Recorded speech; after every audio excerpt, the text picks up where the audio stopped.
ನಮ್ಮ ಮೆಟ್ರೋ ಈಗ ನಮ್ಮದೂ ಅಲ್ಲ ನಿಮ್ಮದೂ ಅಲ್ಲ. ದರ ಏರಿಕೆ ವಿಚಾರವಾಗಿ ಕೇಂದ್ರ ರಾಜ್ಯ ಜಟಾಪಟಿ. ಖಾಲಿ ಟ್ರಂಕ್ ತಂದ ತೇಜಸ್ವಿಗೆ ಕೈಪಿಟ್ಟು. ಇದುವೇ ಚದುರಂಗದ ಎರಡನೇ ಸ್ಟೋರಿ. ದರದ ಬರೆ ಯಾರದ್ದು?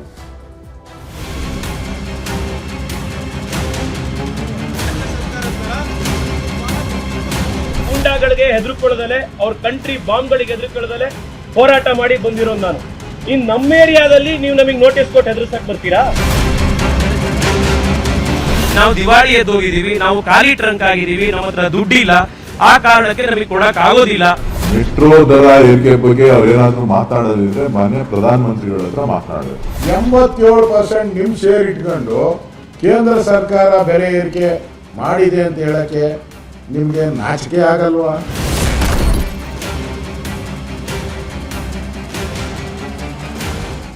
ಮೆಟ್ರೋ ಪ್ರಯಾಣಿಕರಿಗೆ ದರ ಏರಿಕೆಯ ಬರೆ ಬೀಳುವ ಲಕ್ಷಣಗಳು ಗೋಚರಿಸ್ತಾ ಇದ್ದಾವೆ. ಸದ್ಯಕ್ಕೆ ಮುಂದೂಡಿಕೆಯಾಗಿದೆ, ಆದರೆ ಅದು ಯಾವಾಗ ಬರುತ್ತೆ ಗೊತ್ತಿಲ್ಲ. ಆದರೆ ಈ ಬರೆ ಹಾಕ್ತಾ ಇರೋಂಥದ್ದು ರಾಜ್ಯದವರ ಕೇಂದ್ರದವರ ಅನ್ನೋದ್ರ ಬಗ್ಗೆ ರಾಜ್ಯ ಮತ್ತು ಕೇಂದ್ರದ ಕಾಂಗ್ರೆಸ್ ಮತ್ತು ಬಿಜೆಪಿಯ ನಾಯಕರುಗಳ ನಡುವೆ ಪರ ವಿರುದ್ಧದ ಅಭಿಪ್ರಾಯಗಳಿದ್ದಾವೆ. ಆರೋಪ ಪ್ರತ್ಯಾರೋಪಗಳು ಬರ್ತಾ ಇದ್ದಾವೆ. ಹಾಗಾದರೆ ಕೇಂದ್ರ ಹಾಗೂ ರಾಜ್ಯಗಳ ನಡುವೆ ಮೆಟ್ರೋದ ಮಹಾಯುದ್ಧ ನಡೀತಾ ಇದೆಯಲ್ಲ, ಇದರ ಅಸಲಿಯತ್ತೆ ಏನು ನಡೀತಾ ಇದೆ ಇಲ್ಲಿ ಅಂತ ನಾವು ಗಮನಿಸಬೇಕು. ನಮ್ಮ ಮೆಟ್ರೋ ಬೆಲೆ ಏರಿಕೆ ಇಳಿಕೆಯ ಬಗ್ಗೆ ಬೀದಿ ರಂಪಾಟ ಸದ್ಯಕ್ಕಂತೂ ನಡೀತಾ ಇದೆ. ಹೋರಾಟ ನಡೆಸ್ತಾ ಇದ್ದಾರೆ, ಪ್ರತಿಭಟನೆ ನಡೆಸ್ತಾ ಇದ್ದಾರೆ, ಆರೋಪಗಳು ಬರ್ತಾ ಇದ್ದಾವೆ. ಖಾಲಿ ಟ್ರಂಕ್ ಅನ್ನು ತೆಗೆದುಕೊಂಡು ಬಂದು ತೇಜಸ್ವಿ ಸೂರ್ಯ ಅವರು ಸರ್ಕಾರದ ವಿರುದ್ಧ ಹೋರಾಟ ಕೇಳಿದರೆ ಅವರಿಗೆ ಕಾಂಗ್ರೆಸ್ನವರು ತಿರುಗೇಟ್ ಕೊಡುವಂತಹ ಕೆಲಸವನ್ನು ಕೂಡ ಮಾಡಿದರು. ಕಾಂಗ್ರೆಸ್ ಸರ್ಕಾರ ಖಾಲಿ ಡಬ್ಬ, ಖಾಲಿ ಟ್ರಂಕ್ ಸರ್ಕಾರ ಅಂತ ಹೇಳಿ ತೇಜಸ್ವಿ ಸೂರ್ಯ ಅವರು ಪ್ರದರ್ಶನವನ್ನು ಮಾಡಿದ್ದಾರೆ. ಇದು ಖಾಲಿ ಟ್ರಂಕ್ನ ಸರ್ಕಾರ ಅಂತೇಳಿ ಹೇಳಿದ್ದಾರೆ. ಏನಿದು? ಯಾವ ಕಾರಣಕ್ಕಾಗಿ ಇಂಥದ್ದೊಂದು ಹೋರಾಟ? ಮೆಟ್ರೋ ಮಹಾಯುದ್ಧಕ್ಕೆ ಕಾರಣಗಳು ಏನೇನು ಅನ್ನೋದನ್ನು ನಾವು ಗಮನಿಸಬೇಕು. ನಮ್ಮ ಮೆಟ್ರೋ ಬೆಲೆ ಏರಿಕೆ ವಿರುದ್ಧ ಬಿಜೆಪಿ ನಾಯಕರುಗಳು ಬೀದಿಗಿಳಿದಿದ್ದಾರೆ. ಅದರಲ್ಲೂ ವಿಶೇಷವಾಗಿ ಬೆಂಗಳೂರು ದಕ್ಷಿಣದ ಸಂಸದ ತೇಜಸ್ವಿ ಸೂರ್ಯ ಮತ್ತು ಶಾಸಕ ಜಯನಗರದ ಶಾಸಕ ಸಿ.ಕೆ. ರಾಮಮೂರ್ತಿ ಅವರು ಹೋರಾಟವನ್ನು ನಡೆಸಿದ್ದಾರೆ. ಇವತ್ತು ಕೂಡ RV ರಸ್ತೆ ಮೆಟ್ರೋ ಸ್ಟೇಷನ್ ಬಳಿಯಲ್ಲಿ ಖಾಲಿ ಟ್ರಂಕ್ ಹಿಡಿದು ಬಂದಿದ್ದಾರೆ ತೇಜಸ್ವಿ ಸೂರ್ಯ. ಈ ಮೂಲಕ ಪ್ರಯಾಣಿಕರ ಪರವಾಗಿ ಅವರು ಹೋರಾಟಕ್ಕೆ ಇಳಿದಿದ್ದಾರೆ. ಸರ್ಕಾರದ ಖಜಾನೆ ಖಾಲಿಯಾಗಿದೆ, ದುಡ್ಡಿಲ್ಲ, ಅದಕ್ಕೆ ಬೇಕಾಗಿ ಅವರು ಈ ರೀತಿಯಾಗಿ ದರ ಏರಿಕೆ ಮಾಡ್ತಾ ಇದ್ದಾರೆ ಅನ್ನುವಂಥದ್ದು ತೇಜಸ್ವಿ ಸೂರ್ಯ ಅವರು ಮಾಡ್ತಾ ಇರುವ ಆರೋಪ. ಖಜಾನೆ ಖಾಲಿ ಆಗಿರೋದ್ರಿಂದಲೇ ಮೆಟ್ರೋ ಪ್ರಯಾಣ ದರವನ್ನು ಏರಿಕೆ ಮಾಡಲಾಗ್ತಾ ಇದೆ ಅನ್ನುವಂಥದ್ದು ತೇಜಸ್ವಿಯವರು ಮಾಡಿರುವಂತಹ ಪ್ರಮುಖ ಆರೋಪ. ಅಷ್ಟೇ ಅಲ್ಲದೆ ಪ್ರತಿಭಟನೆ ಮಾಡದಂತೆ ನೋಟಿಸ್ ಕೊಟ್ಟಿದ್ರು ಕೂಡ ಅವರು ಹೋರಾಟಕ್ಕೆ ಇಳಿದಿದ್ದಾರೆ. ಇವತ್ತು ಈ ರೀತಿಯಾದ ಪ್ರತಿಭಟನೆ ಮಾಡಬೇಡಿ ಅಂತೇಳಿ ನೋಟಿಸ್ ಕೊಟ್ಟರೆ ಒಬ್ಬ ಜನಪ್ರತಿನಿಧಿ ಇವರು ನೋಟಿಸ್ ಕೊಟ್ಟಿದ್ದಾರೆ ಅಂತಕೊಂಡು ಮನೇಲಿ ಕೂತ್ಕೊಂಡ್ರೆ ಅವ್ರನ್ನ ಜನಪ್ರತಿನಿಧಿ ಅಂತ ಯಾರು ಕೂಡ ಕರೆಕ್ಟ್ ಸಾಧ್ಯ ಇಲ್ಲ. ಅವರು ಹೋರಾಟವನ್ನು ಮಾಡಬೇಕಾಗಿರೋದು, ಯಾಕೆಂದರೆ ಜನರ ಧ್ವನಿಯಾಗಿ ನಿಲ್ಲಬೇಕಾಗಿರೋದು ಒಬ್ಬ ಸಂಸದರ ಜವಾಬ್ದಾರಿ. ಆ ಕೆಲಸವನ್ನು ತೇಜಸ್ವಿ ಸೂರ್ಯ ಮಾಡಿದ್ದಾರೆ. ಸಂಸದ ತೇಜಸ್ವಿ ಸೂರ್ಯ, ಶಾಸಕ ಸಿ.ಕೆ. ರಾಮಮೂರ್ತಿ ಇಬ್ಬರನ್ನು ಕೂಡ ಪೊಲೀಸರು ವಶಕ್ಕೆ ಪಡ್ಕೊಂಡಿದ್ದಾರೆ. ಆ ಮೂಲಕ ತೇಜಸ್ವಿ ಸೂರ್ಯ ಅವರ ಹೋರಾಟವನ್ನು ತಡೆಯುವಂತಹ ಪ್ರಯತ್ನವನ್ನು ಸರ್ಕಾರವು ಕೂಡ ಮಾಡಿದೆ.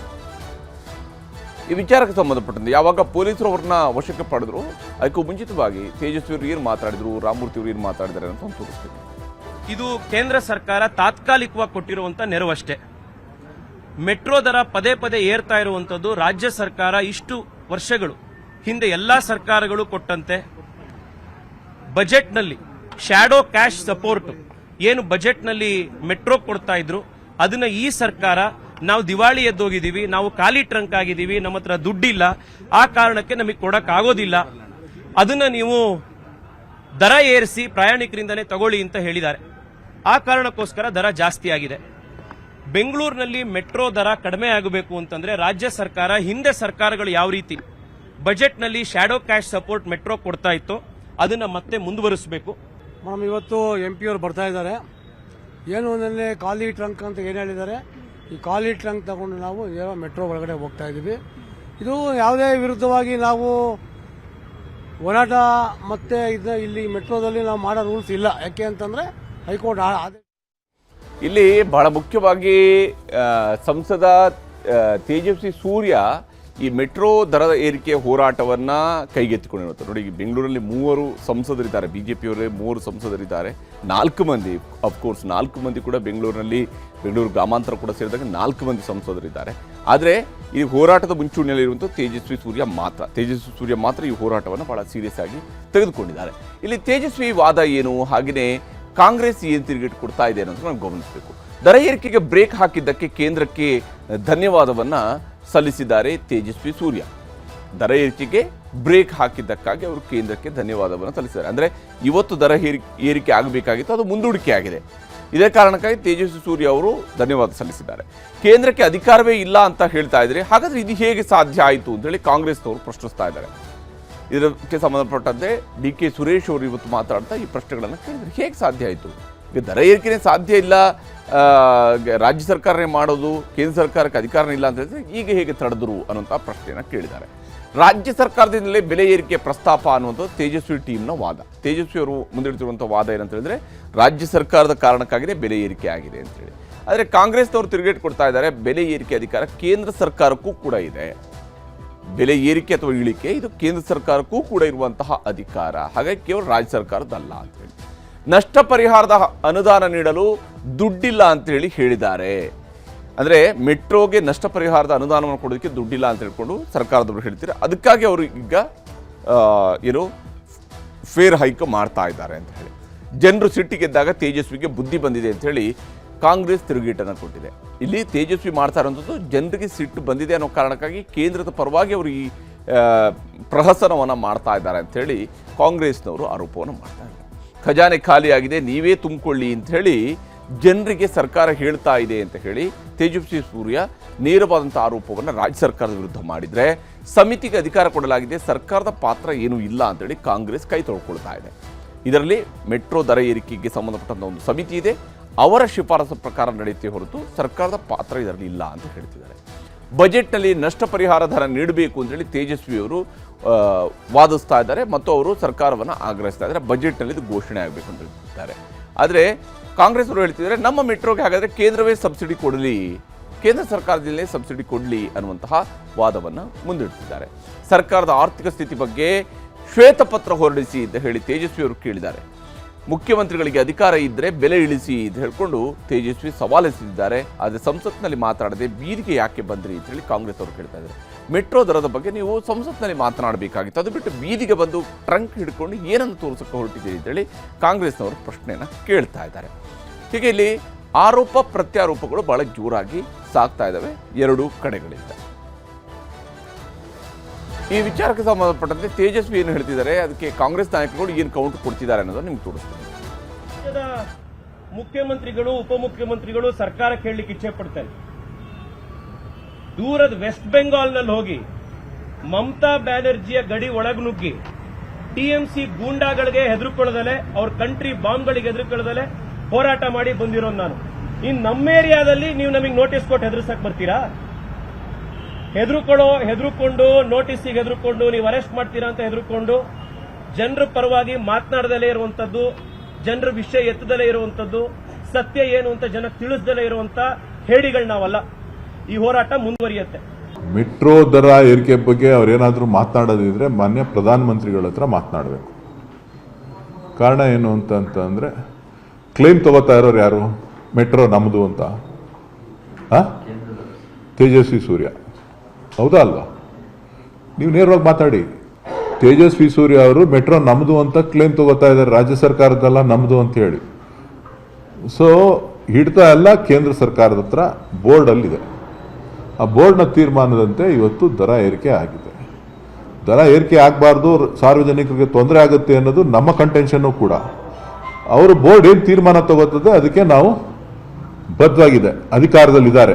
ತೇಜಸ್ವಿ ಸೂರ್ಯ ಅವರ ಸರ್ಕಾರ, ನರೇಂದ್ರ ಮೋದಿ ಅವರ ಸರ್ಕಾರ ಅಧಿಕಾರದಲ್ಲಿದೆ. ಅವರು ತೀರ್ಮಾನ ತಗೊಂಡು ಸಾರ್ವಜನಿಕರಿಗೆ ಅನುಕೂಲ ಮಾಡಿಕೊಳ್ಳಿ.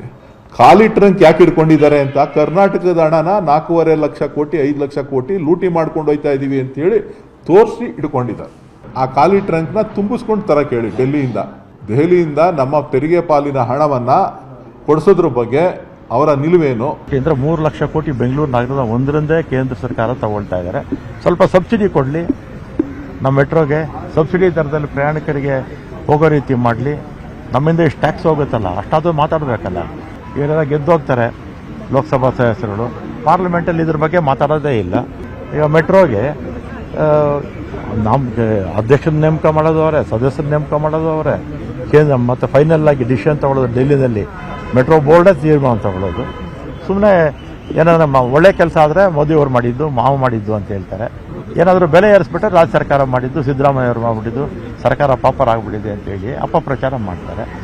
ಈ ಬಿಜೆಪಿಯವರು ಹುಟ್ಟು ಸುಳ್ಳುಗಾರರು ಅವರು. ಆ ಸುಳ್ಳು ಹೇಳೋದ್ರಲ್ಲಿ ನೀರು ಕುಡ್ದಂಗೆ ಅವ್ರಿಗೆ. ಆ ಸುಳ್ಳು ಹೇಳಿಲ್ಲ ಅಂದರೆ ಅವ್ರಿಗೆ ನಿದ್ರೆನೂ ಬರಲ್ಲ, ಊಟ ಮಾಡಿದ್ದ ಅನ್ನನೂ ಜೀರ್ಣ ಆಗಲ್ಲ. ಹೀಗೆ ತೀವ್ರ ವಾಗ್ದಾಳಿಯನ್ನು ನಡೆಸಿದ್ದಾರೆ ಸಾರಿಗೆ ಸಚಿವರಾಗಿರುವಂತಹ ರಾಮಲಿಂಗಾರೆಡ್ಡಿ ಅವರು ಕೂಡ.